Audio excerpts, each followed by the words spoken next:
pour trouver Batshuayi avec le contrôle, le ballon manqué de la part d'Alessandrini, le ballon récupéré par Batshuayi, Alessandrini encore une fois, et le but, et l'ouverture du score dans une confusion totale. Subhasit pourtant était là, une petite mimine qui traînait dans la surface de réparation avec Radji en opposition, avec Wallace, et on a insisté, Batshuayi, puis Alessandrini une fois, puis Alessandrini deux fois, et voilà l'ouverture du score pour l'Olympique de Marseille au Stade Vélodrome face à Monaco.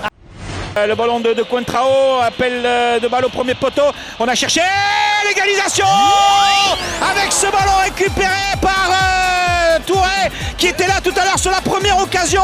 Quel problème de marquage de la part des Marseillais au niveau de la charnière centrale. Il est parti de l'extérieur quasiment de la surface de réparation.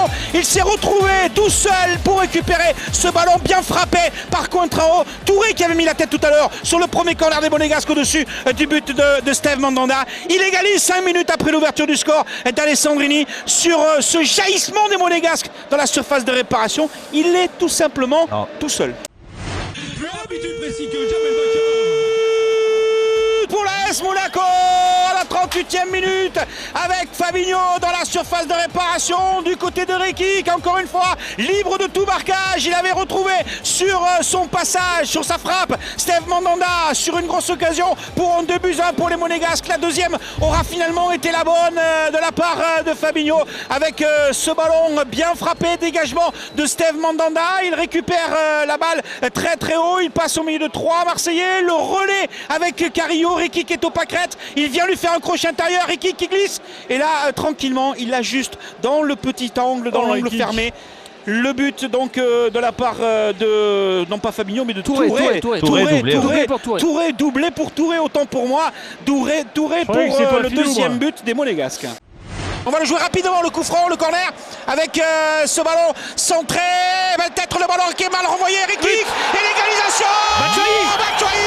Batshuayi qui devance Rekik qui manque le ballon, Batshuayi derrière qui la récupère, et l'égalisation à la 51e minute pour l'Olympique de Marseille. Voilà la réaction en ce début de deuxième période des joueurs de Mitchell, et encore un but de Batshuayi.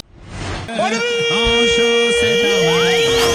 de l'AS Monaco avec Chegile qui centre pour la tête de Coentrao. Ce ballon récupéré, c'est vrai, pas très académiquement, mais au moins il a l'efficacité de tromper la défense marseillaise et surtout Steve Mandanda avec un ballon qui a tergiversé pendant un petit moment dans la récupération sur le côté gauche à la 72e minute. C'est Monaco qui prend l'avantage encore une fois dans ce match sur la pelouse du Stade Vélodrome, et Chegile qui fait la différence face à Alessandrini, et le ballon détourné de la tête, du bout de la tête, de la tempe droite, malgré la présence de Lassana Diarra. Il se retourne au moment où il frappe avec la tempe droite dans le ballon. Et ça donne cette impression-là, mais en tout cas, c'est un ballon qui rebondit 2 mètres devant Mandanda, qui ne peut strictement rien faire. Sur but d'égalisation, l'égalisation d'Nkoudou pour l'Olympique de Marseille avec un ballon mal négocié par les Monégasques, et on les voit avec Coentrao en train de s'engueuler derrière, notamment avec Wallace. Ils s'envolent énormément sur ces espaces laissés. Ce ballon qui est parti sur la droite avec un très bon travail d'un ancien Monégasque, Ocampos, et ça arrive jusqu'à Nkoudou qu'on n'avait pas vu beaucoup cette soirée et qui marque un but important avec l'égalisation marseillaise.